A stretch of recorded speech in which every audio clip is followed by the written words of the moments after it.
عوام نے احتیاطی تدابیر کو نظر انداز کر دیا، وہیں دوسری جانب ڈاکٹرز اور نرسز سمیت فرنٹ لائن ڈاکٹرز اب بھی آئسولیشن وارڈ میں اپنی ذمہ داریاں انجام دے رہے ہیں۔ اس حوالے سے ڈاکٹر انل کمار کا کہنا تھا کہ میں اپنی ڈیوٹی پہ اس لیے کر کے واپس آیا ہوں، ایک تو میں بالکل فلی صحت یاب ہوا ہوں، اس کے بعد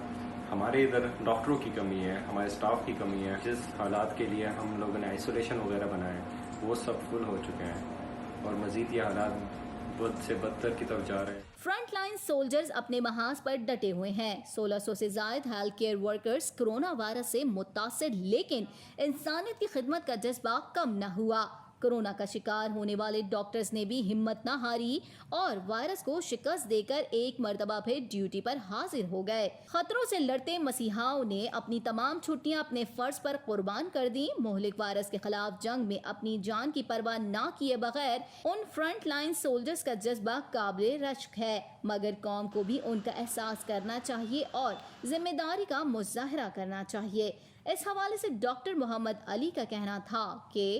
یقیناً آپ بھی چاہیں گے کہ آپ کی جو فرنٹ لائن فورس ہے وہ ہمیشہ جو ہے نا آپ کے سامنے کھڑی رہے، اس بیماری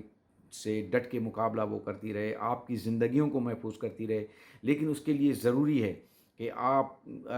ڈاکٹرز کے ساتھ کوآپریٹ کریں، آپ حکومت کے ساتھ کوآپریٹ کریں،